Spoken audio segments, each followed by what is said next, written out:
But if I'm like, as a lot of people do, like if I'm starting a business, right? I can sit here and I can think, well, I really want to start this business. But then I start playing out all of the things that could go wrong, which is what we tend to do. Not what goes right, but what could go wrong. When I project my mind into that future, the crazy part is that my mind and my body are constantly connected. So my brain is sending neuropeptides to my body and creating hormones as if that moment is actually happening right now. And so what happens is we tend to, as humans, as a protection mechanism, we tend to project ourselves into a future that is fearful, that is scary. And that fearful, scary feeling usually keeps us in the exact same place. And so what I always say is like, if I'm going to imagine the worst that could happen, why don't I at least try to see the best that could happen? And so if I'm going to notice myself, the awareness of like, I'm really in a lot of fear right now with starting this business. And I'm going, man, what's the worst that could happen? Well, then I might as well close my eyes and say like, what's the best that could happen? And what would it feel like to start this business and to be able to crack $1 million in a business? And how proud of myself would I be to break $1 million in sales and to be able to build this and travel with my family and provide what I've always wanted to provide. And if I'm going to feel the feelings of fear, why don't I also just try on feeling the feelings of success and getting there? And so if we notice it's an intellectual fear, the first piece that I always say is there's three pieces. There's the awareness of it. Okay, I'm aware that I'm in a state of fear. I need a practice to get myself out of that.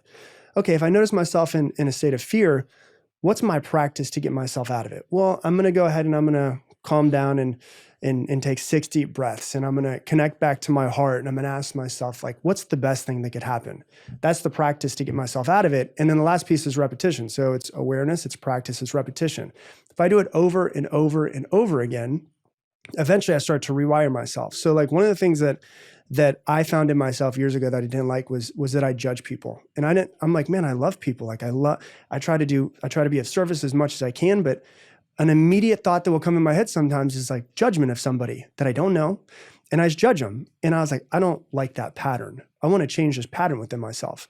It's awareness. I become aware of what I want to change. And the first time I really did it, I was at a grocery store and this guy had this like Bluetooth, like the long Bluetooth. It was like as if he was, making cold calls at an office, but he was at the grocery store. And immediately the first thought in my head was judgment. And I always say you can't change your first thought, but you could change your second thought. So I noticed a judgment as a first thought. Awareness. My practice that I decided for myself was I'm going to force myself in my head to say 3 things that I like about this guy. I paused myself in the moment. I found myself in a pattern that I don't want to be in anymore. What are 3 things that I like about this guy? And I said it, and then I went on about my day. And I started doing this over and over and over and over again. And one thing that I noticed is that my first thought started changing to less judgment and more acceptance. Because ultimately that's what I really want to work on, is more acceptance and loving of people and of myself.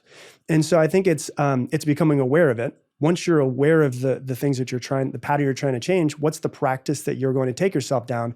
And then noticing that you're just going to need to do it over and over and over again.